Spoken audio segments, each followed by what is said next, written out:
وسعت اللہ خان کا کالم اس جملے کو اب بخش دیجیے۔ کلیشے کا معقول اور زود ہضم اردو ترجمہ کیا ہوگا؟ کوئی میری رہنمائی فرمائے تو شکرمند ہوں گا۔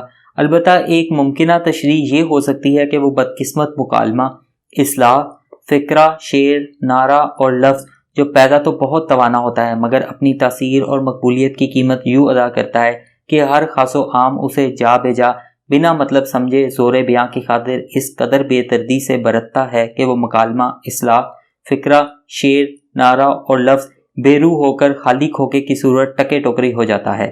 شاید اسی کیفیت کو کلیشے کہتے ہیں۔ مثلاً ہمیں اس ملک کو قائداعظم کا پاکستان بنانے کے لیے دن رات ایک کرنا ہوگا۔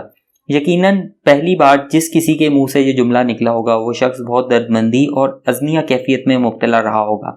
جملے کی روح سے گمان ہوتا ہے کہ یہ قائداعظم کی وفات کے فوراً بعد یا ایک آدھ سال کے اندر کہا گیا ہوگا۔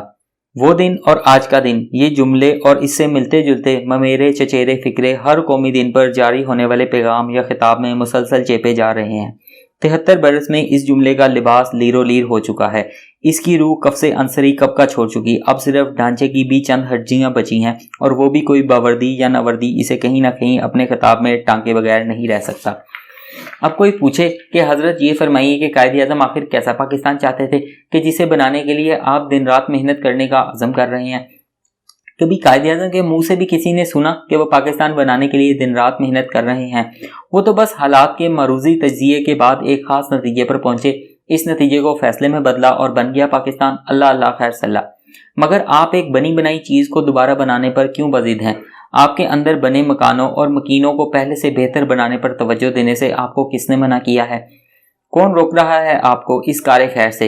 اور اگر آپ کے ذہن میں کوئی کنفیوژن ہے تو قائداعظم کی تمام اہم تقاریر و بیانات و سوانح عمریاں بازار میں رائج دستیاب ہیں، انہیں خرید کر پڑھنے اور پھر ان کی روشنی میں ان کے مشن کو آگے بڑھانے میں آخر کیا اڑچن ہے؟ آپ کبھی مانیں گے کہ اصل اڑچن آپ خود ہیں؟ صرف طوطے کے مافک فکروں کی تکرار سے مطمئن ہو کر سو جانے سے تو گھر کے سامنے پڑا کچرا بھی ٹس سے مس نہیں ہوتا۔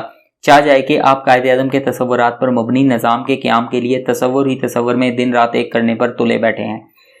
وہ دن رات آپ کہاں سے لائیں گے جن کے بارے میں بابا جی نے فرمایا تھا کہ کام کام اور صرف کام؟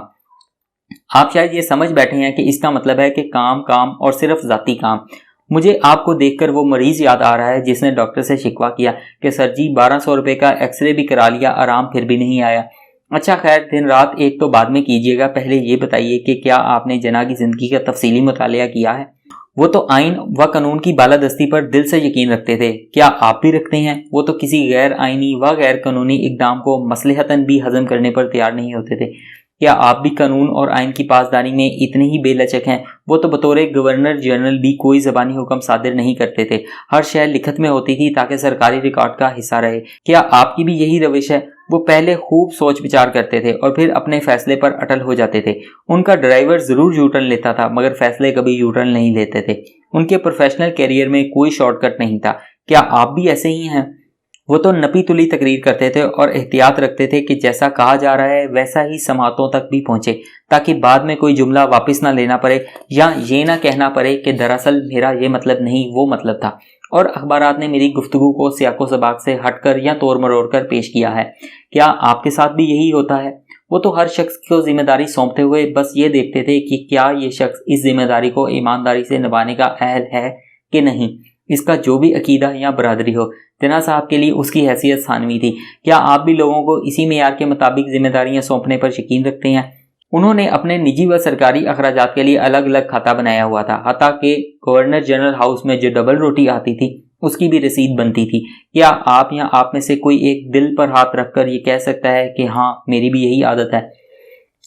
جب جناح صاحب صرف سیاستدان تھے اور گورنر جنرل بن گئے تب بھی وہ روزانہ کی بنیاد پر صرف صحافیوں کی فرمائش پر اخبارات کا پیٹ بھرنے کے لیے بیان برائے بیان یا ترکی بترکی کے مرض میں مبتلا نہیں رہے۔ وہ تبھی منہ کھولتے تھے جب اشد ضرورت ہو، اسی لیے ان کے ہر لفظ کو اخبار سے عوام تک سنجیدگی سے سنا اور محسوس کیا جاتا تھا۔ کیا آپ کے منہ سے نکلے لفظ کی بھی یہی قدر و قیمت ہے؟ کالم کی طوالت کے پیش نظر مزید مثالیں کسی اور وقت کے لیے اٹھا رکھتا ہوں، بس یہ عرض کرنا ہے کہ آئندہ آپ بات کو وزنی بنانے کے لیے کسی اور کلیشے کا سہارا لے لیجئے گا۔